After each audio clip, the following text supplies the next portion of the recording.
Exodus chapter 21. These are the ordinances that you are to set before them. When you buy a Hebrew slave, he is to serve for 6 years, then in the 7th he is to leave as a free man without paying anything.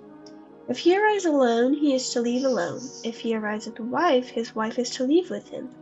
If his master gives him a wife, and she bears him sons and daughters, the wife and her children belong to her master, and the man must leave alone.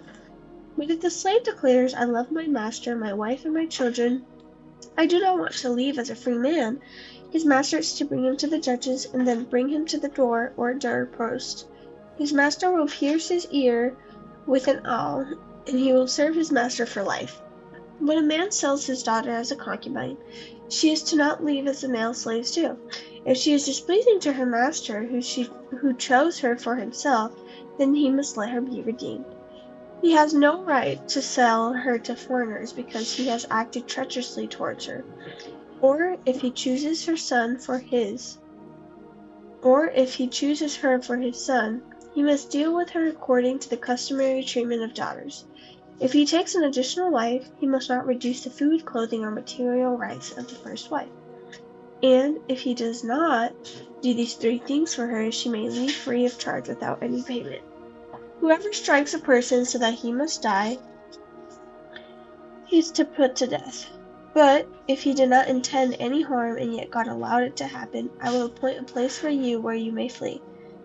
If a person schemes and willfully acts against his neighbor to murder him, he must take him from the altar to be put to death. Whoever strikes his father or his mother must be put to death. Whoever kidnaps a person must be put to death, whether he sells him or the person is found in his possession. Whoever curses his father or his mother must be put to death. When men quarrel and one strikes the other with a stone or his fist, and the injured man does not die but is confined to bed, if he can later get up and walk around again outside leaning on his staff, then the one who struck him will be exempt from punishment. Nevertheless, he must pay for his lost work time and provide for his complete recovery. When a man strikes his male or female slave with a rod, and the slave dies under his abuse, the owner must be punished. However, if the slave can stand up after a day or 2, the owner should not be punished because he is his own property.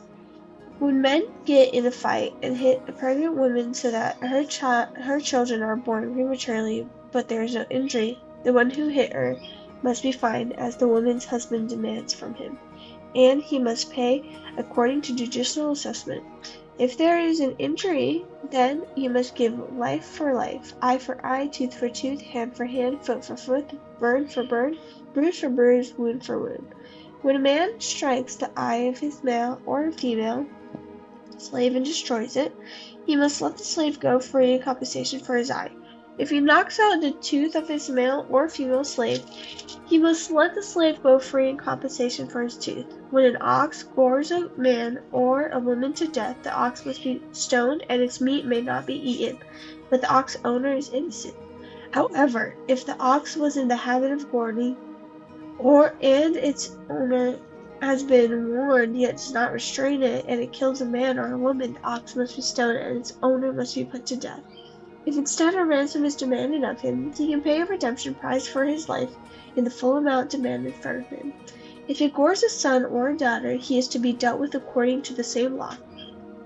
If the ox gores a male or female slave, he must give 30 shekels of silver to the slave's master, and the ox must be stoned. When a man uncovers a pit or digs a pit and does not cover it, and the ox or donkey falls into it, the owner of the pit must give compensation. He must pay to his owner, but the dead animal will become his. When a man's ox injures his neighbor's ox and it dies, they must sell the live ox and divide its proceeds. They must also divide the dead animal. If, however, it is known that the ox was in the habit of goring, yet its owner has not restrained it, he must compensate fully. Ox for ox, the dead animal will become his. Exodus chapter 22. When a man steals an ox or a sheep and butchers it or sells it, he must repay 5 cattle for the ox or 4 sheep for the sheep. If a thief is caught in the act of breaking in and he is beaten to death, no one is guilty of bloodshed. But if this happens after sunrise, the householder is guilty of bloodshed. A thief must make full restitution. If he is unable, he is to be sold because of his theft. If what was stolen, whether ox, donkey, or sheep, is actually found alive in his possession, he must repay double. When a man lets a field or vineyard be grazed in, and then allows his animals to go and graze in someone else's field, he must repay with the best of his own field or vineyard. When a fire gets out of control, spreads to thorn bushes, and consumes stacks of cut grain, standing grain, or field, the one who started the fire must make full restitution for what was burned. When a man gives his neighbor valuables or goods to keep, but they are stolen from that person's house, the thief, if caught, must repay double. If the thief is not caught, the owner of the house must present himself to the judges to determine whether or not he has taken his neighbor's property. In any case of wrongdoings involving an ox, a donkey, a sheep, a garment, or anything else lost, and someone claims that's mine, the case between the two parties is to come before the judges. The one the judges condemn must repay double to his neighbor. When a man gives his neighbor a donkey, an ox, a sheep, or any other animal to care for, but it dies, is injured, or is stolen, while no one is watching, there must be an oath before the Lord between the two of them to determine whether or not he has taken his neighbor's property. Its owner must accept the oath, and the other man does not have to make restitution. But if in fact the animal was stolen from his custody, he must make restitution to its owners. If it was actually torn apart by a wild animal, he is to bring it as evidence. He does not have to make restitution for the torn carcass. When a man borrows an animal from his neighbor, and it is injured or dies while its owner is not there with it, the man must make full restitution. If its owner is there with it, the man does not have to make restitution. If it was rented, the loss is covered by its rental price. If a man seduces a virgin who is not engaged and who sleeps with her, he must certainly pay the bridal price for her to be his wife. If her father absolutely refuses to give her to him, he must pay an amount in silver equal to the bridal price for virgins. Do not allow a sorceress to live.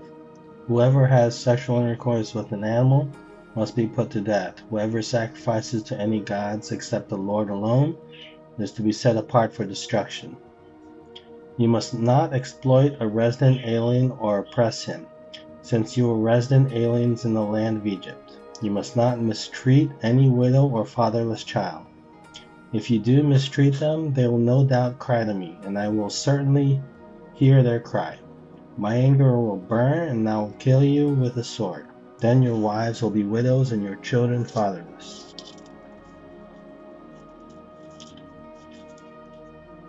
If you lend silver to my people, to the poor person among you, you must not be like a creditor to him. You must not charge him interest.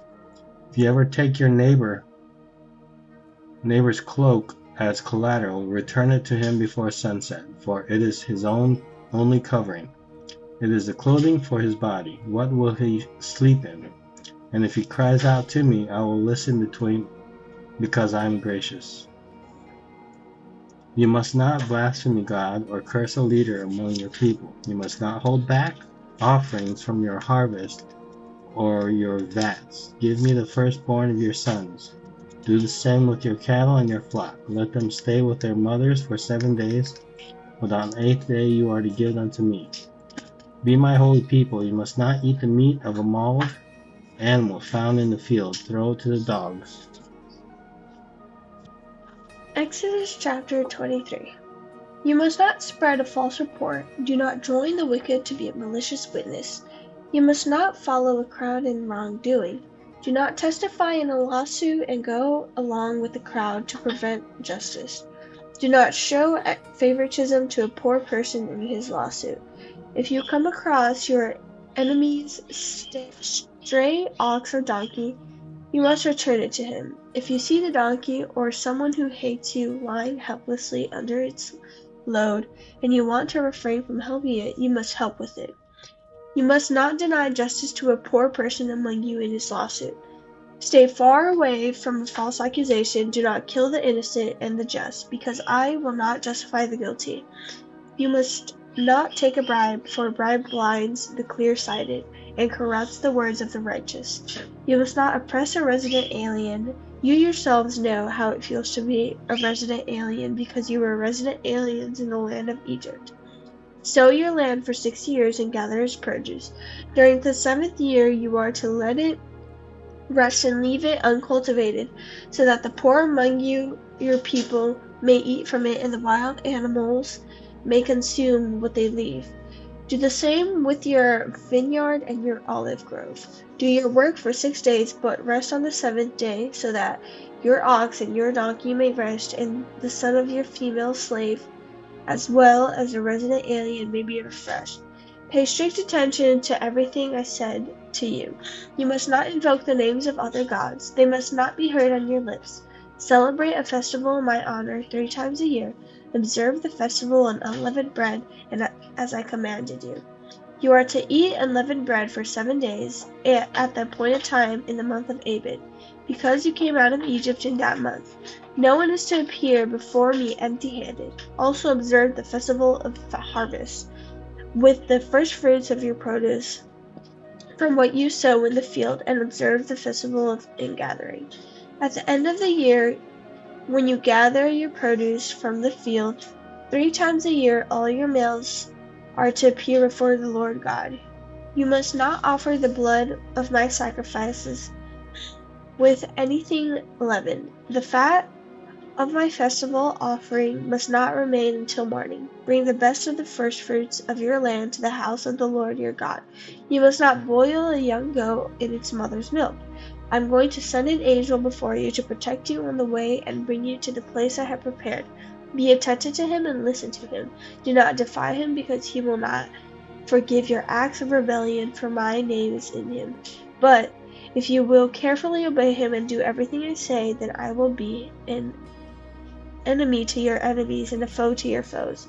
For my angel will go before you and bring you to the land of the Amorites, Hittites, Perizzites, Canaanites, Hivites, and Jebusites, and I will wipe them out. Do not bow in worship to their gods, and do not serve them. Do not imitate their practices. Instead, demolish them and smash their sacred pillars to pieces. Serve the Lord your God, and he will bless your bread and your water. I will remove illness from you. No woman will miscarry or be childless in your land. I will give you the full number of your days. I will cause the people ahead of you to feel terror, and I will throw into confusion all the nations you come to.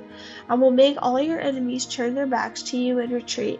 I will send hornets in front of you, and they will drive the Hivites, Canaanites, and Hittites away from you. I will not drive them out ahead of you in a single year. Otherwise, the land would become desolate, and the wild animals would multiply against you. I would drive them out little by little ahead of you until you have become numerous and take possession of the land. I will set your borders from the Red Sea to the Mediterranean Sea, and from the wilderness to the Euphrates River. For I will place the inhabitants of the land under your control, and you will drive them out ahead of you. You must not make a covenant with them or their gods. They must not remain in your land, or else they will make you sin against me. If you serve their gods, it will be a snare for you. Exodus 24. Then he said to Moses, Go up to the Lord, you and Aaron, Nadab and Abihu, and 70 of Israelites' elders, and bow in worship at a distance. Moses alone is to approach the Lord, but the others are not to approach, and the people are not to go up with him. Moses came and told the people all the commands of the Lord and all the ordinances. Then all the people responded with a single voice, We will do everything that the Lord has commanded. And Moses wrote down all the words of the Lord. He rose early the next morning and set up an altar and 12 pillars for the 12 tribes of Israel at the base of the mountain. Then he sent out young Israelite men, and they offered burnt offerings and sacrifice, bulls and fellowship offerings to the Lord. Moses took half of the blood and set it in basins. The other half of the blood he splattered on the altar. Then he took the covenant scroll and read it aloud to the people. They responded, "We will do and obey all that the Lord has commanded." Moses took the blood splattered on the people and said, "This is the blood of the covenant that the Lord has made with your covenant concerning all those words." Then Moses went up with Aaron, Nadab, and Abihu, and 70 of Israelite elders, and they saw the God of Israel. Beneath his feet was something like a pavement made of lapis lazuli, as clear as the sky itself. God did not harm the Israelite nobles. They saw him, and they ate and drank.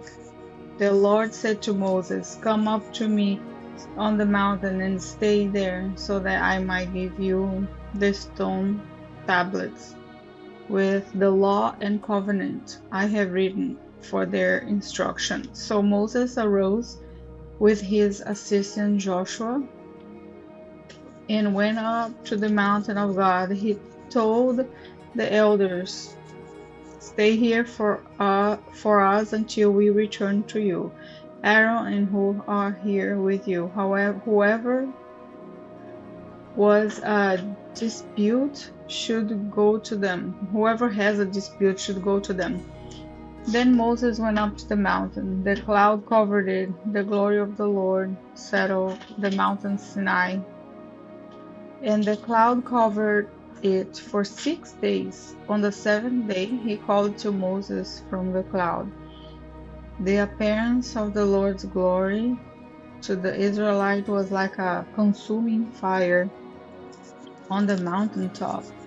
Moses entered the cloud, and he went up the mountain, and he remained on the mountain 40 days and 40 nights.